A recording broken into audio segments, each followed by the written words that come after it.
Il a d'abord été danseur, mannequin, il a boxé aussi. C'est un créateur de haute couture, un architecte du vêtement, à l'image de Claude Montana, Thierry Mugler ou Yves Saint Laurent, qui met à l'honneur les artisanats sénégalais, ghanéens, camerounais, ivoiriens. Un patchwork de tissus, raffiatin, travaillé, assoupli ou raidi. Il dessine une femme noble, au port altier. Couturier et styliste aux 1000 vies. Iman Aïssi, sur mesure. Bonjour Iman Aïssi. Bonjour. Comment allez-vous? Je vais bien, je vais très bien. Est-ce que cette période enfermée chez vous, comme on a tous vécu, vous a changé votre rapport à la création? Oui, les choses ne sont plus pareilles parce qu'on a tourné en rond, se posé plein de questions par rapport au Covid-19. On ne savait pas comment aborder la chose. On a été bloqués dans nos appartements, dans nos maisons. Le boulot, les va-et-vient, ça a été stoppé. Donc, par rapport à la création aussi, c'était plus vraiment pareil parce que les showrooms, ils étaient fermés. Ouais. On n'avait pas accès à tout ce qui est achat. Donc, c'était un peu pas facile. Et vous qui êtes un créateur et qui êtes très chic aujourd'hui, comment est-ce que vous vous êtes habillé pendant cette période? Vous étiez du genre à rester en pyjama ou en sous-vêtements, ou est-ce que tous les jours, au contraire, vous mettiez une belle tenue pour vous sentir bien? Non, je ne suis pas resté en smoking ou en costard à la maison. Il était plutôt jean t-shirt, Jean t-shirt comme tous les jours. Moi, j'aime bien les jeans et t-shirts, le côté un peu soft, hein, même s'il y a toujours une petite note chic. J'imagine que vous avez quand même dû beaucoup travailler pendant cette période, parce que même si votre défilé, on va revenir dessus, ne se passera pas physiquement, vous avez quand même travaillé sur une nouvelle collection, c'est bien ça? Oui, tout à fait. Avec votre équipe, comment ça se passe le processus de créer une collection à partir de chez soi? C'est beaucoup de questions, parce que comme on n'a plus accès à l'extérieur, on va essayer de faire avec ce qu'on a sous la main. Donc moi, j'ai surtout travaillé avec les gens que j'aime bien, le photographe, le côté vidéo aussi. Donc côté tissu, tout ça, ça n'a pas été évident. Donc j'étais obligé de faire un peu recours à remettre la main sur mes chutes de tissu. Donc ça nous mène à voir les choses autrement. Qu'est-ce qui vous a manqué le plus pendant cette période de confinement?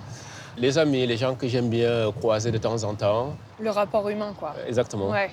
Vous avez intégré le calendrier de la haute couture parisienne en janvier 2020. C'était la première fois pour un couturier africain. C'est j'imagine, un grand honneur.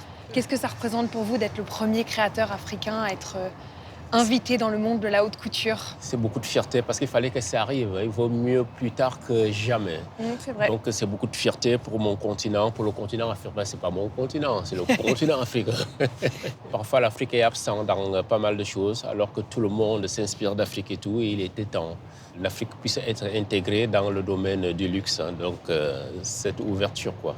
Comment avez-vous vécu le fait que ce deuxième show soit malheureusement n'ait pas lieu physiquement? Est-ce que c'est quelque chose qui a été très décevant, ou au contraire, est-ce que vous avez pris ça comme une nouvelle manière d'explorer votre propre créativité? Je pense que c'est entre deux. C'est décevant parce qu'on ne peut pas. On adore les shows en live. Parce qu'il y a le côté physique, le côté contact humain, le côté il y a tous ces gens qui travaillent autour de nous. Alors que l'autre côté, ça devient virtuel. Donc il n'y a plus vraiment le contact. Genre on va voir un show défiler, tous les invités. Parce qu'on va zoomer, on va faire certaines précisions à certains endroits bien précis de la pièce présentée ou du vêtement.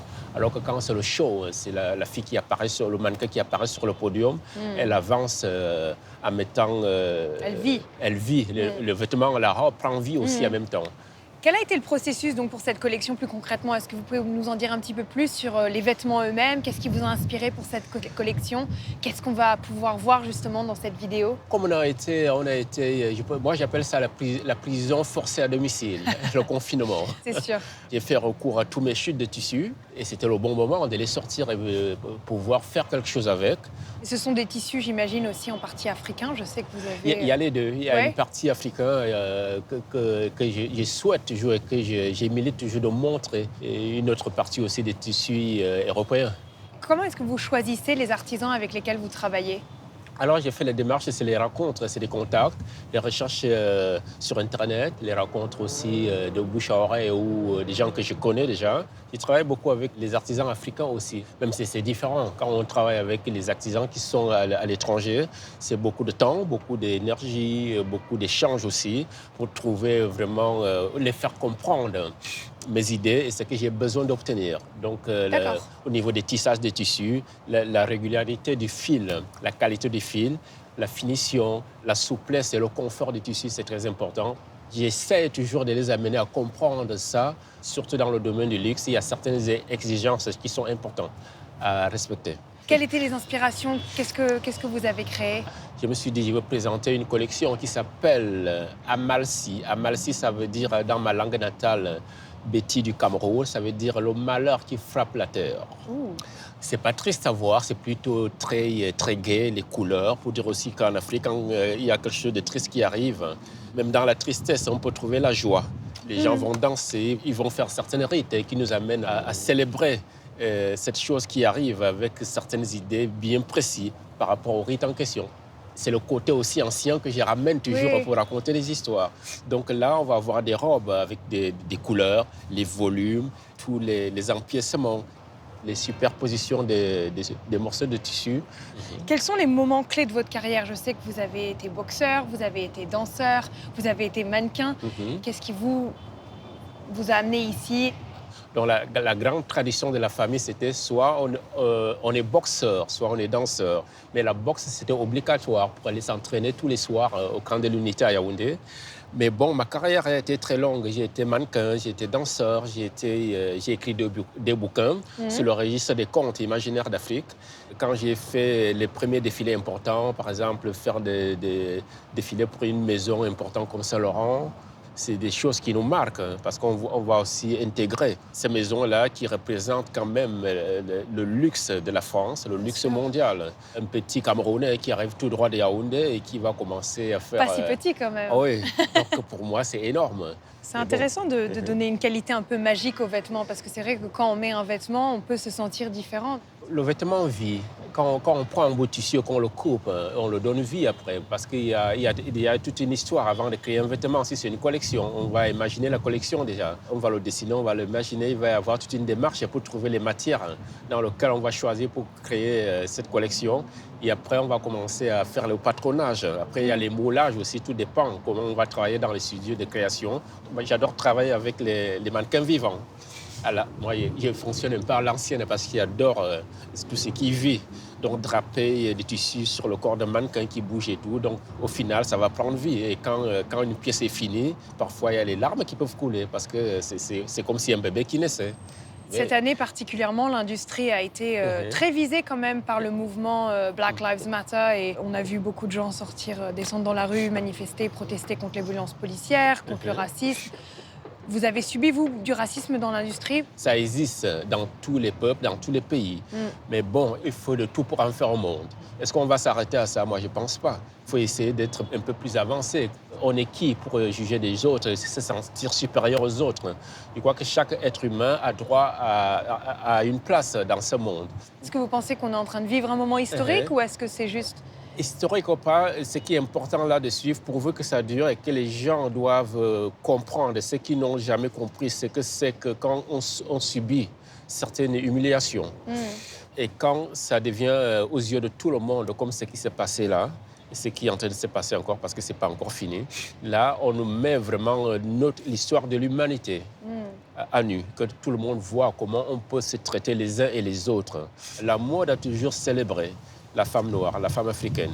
Moi, j'ai salé toujours la maison Saint-Laurent, parce que Saint-Laurent, c'est un des rares qui a toujours eu des mannequins noirs dans ses cabines et dans tous les défilés. Et tous ces mannequins ont toujours été des personnages importants. Et le premier qui a mis les mannequins noirs en avant, c'est Paco Rabanne. On ne l'oublie pas. Vous êtes installé à Paris depuis une trentaine d'années.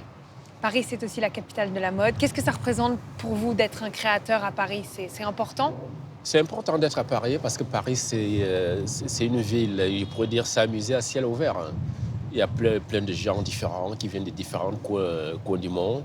Il y a la culture qui est là, beaucoup d'échanges. Et ça nous pousse aussi à à réfléchir pour nos réalisations, donc la créativité. On dit souvent que les Parisiennes sont les femmes les plus chics au monde. C'est vrai ou c'est un cliché? La femme parisienne est très chic, à part que parfois, je trouve que ça dépend des périodes et des années. Dites-moi un peu plus. Je pense que parfois, il y a ce côté un peu à la je m'en fous. Mais côté très coquette, tout ça, bien sûr, Paris a sa place et la Parisienne a sa place. En plus, il n'y a pas qu'une Parisienne, il y a des Parisiennes. Parce qu'il y a des gens qui viennent de 4 coins du monde et qui se sentent parisiennes parce qu'ils sont amoureux de Paris. Et il va y avoir différents styles aussi dans tout ça. Et c'est ça qui fait Paris aussi.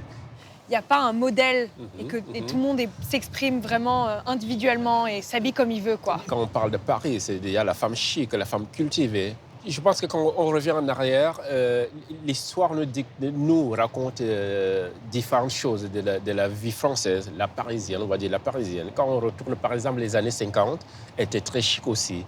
Les robes avec des volumes, les jupes, les petites vestes, comme le Dior des années 50 qui était Dior, c'est un emblème aussi du luxe français. Quelle serait votre parisienne rêvée pour porter une de vos créations? J'étais très content, là, il y a quelques jours, il y a Isabelle Carré qui a porté des robes à moi pour les Molières du théâtre. Elle était magnifique dedans. Il y en a plein d'autres que j'y rêve, qui portent des robes comme Fanny Ardant, comme le nom m'échappe. Il y a plein d'autres. J'imagine. Est-ce que ça existe pour vous un fashion faux pas? Est-ce qu'il y a des choses que vous ne ferez jamais? Afficher les logos, c'est faux de goût. C'est très 2020, pourtant. Je respecte ceux qui le font parce que c'est leur choix. Le vrai chic, le vrai glamour, c'est des choses distraites. La discrétion, ça fait partie de l'éducation aussi. On n'affiche pas les choses pour afficher. Tout est dans les détails. Les gens qui connaissent la grande vie, j'appelle toujours, comme la grande couture, j'appelle toujours. Parce que ça m'amuse d'appeler les choses comme ça. Au lieu de dire la haute couture, il dit la grande couture, la grande robe du soir. Donc les gens qui fonctionnent dans la grande vie, on va les repérer dans les détails. C'est la montre, c'est la chaussure, c'est le petit cerf, mais ils ne vont jamais afficher les emblèmes ou les logos des maisons de couture. Est-ce que vous avez des plaisirs, vous, en matière de mode? Bien sûr, j'adore les chaussures. J'ai fait les folies dans les chaussures. Parfois, ils m'achètent la même paire de chaussures 2, 3, 4 fois en différentes couleurs. Donc chez vous, il y a plein de chaussures et il y a plein de tissus. Les accessoires, c'est important. Parce que les accessoires, quand on est bien chaussé, on peut être mal habillé, mais la chaussure sauve toujours pour une femme que pour un homme, je pense. C'est un bon conseil. Est-ce qu'il y a quelque chose que vous vous interdisez de faire dans vos collections? Il y a plein de petites choses que je m'interdis, donc je dirais polluer le monde à l'avantage avec les mauvais tissus. On fait toujours des efforts. Je ne peux pas dire que j'ai fait des efforts à 100%, mais je pense toujours à améliorer, à donner mon attention, peut-être aussi à éduquer les autres, des gens que je côtoie, qu'on fait des échanges de professionnels, de faire les efforts pour ne pas polluer le monde davantage. Vous êtes optimiste, vous, pour le monde? Je sais que ce sujet est un peu sensible, d'autant plus que la mode, on le sait, est vraiment souvent très responsable Je crois que c'est toute une éducation qu'on doit faire au monde. On a besoin de ça parce que le globe va très mal. On a maltraité le globe. On a négligé beaucoup de choses par rapport à des pouvoirs économiques. Et il est temps, avant qu'il ne soit trop tard.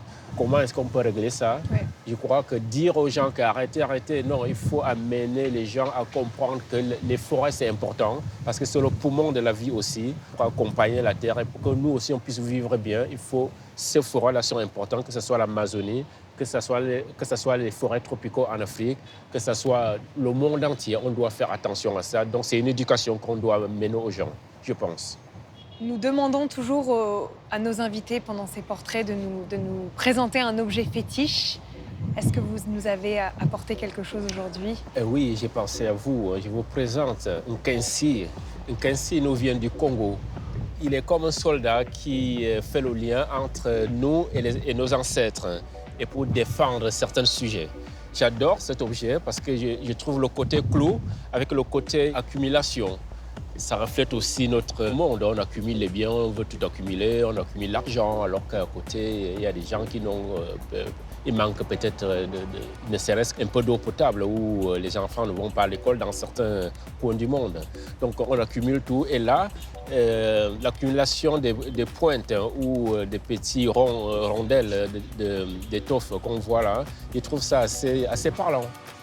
Parce que le côté graphique, et par rapport à la création aussi, parce que dans mes créations, j'essaie toujours d'accumuler, ce soit des tissus ou certaines matières que je trouve que quand c'est accumulé, ça donne des reliefs assez importants.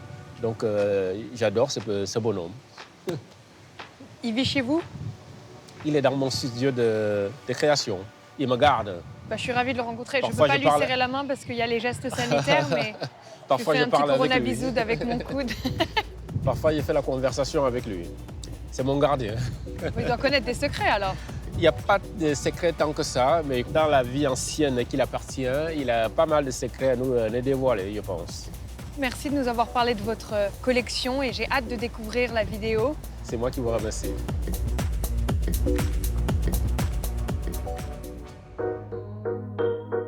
Iman, votre humeur maintenant? Zen. Définissez la mode. Très élégant. Quelle est votre plus grande force? Moi-même. Votre plus grande faiblesse? Ma gentillesse, ma sincérité. Mon côté têtu aussi, parce que je suis très têtu. À quelles occasions est-ce que vous ne dites pas la vérité?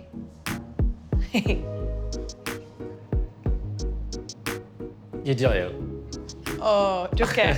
C'est pas drôle. Quel est votre passe-temps favori? La balade.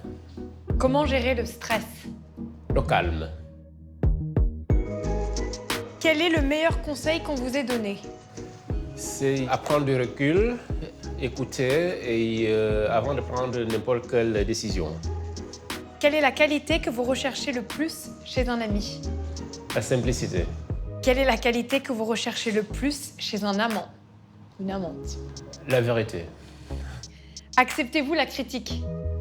C'est important d'accepter les critiques parce que ça nous amène à réfléchir aussi et d'évoluer.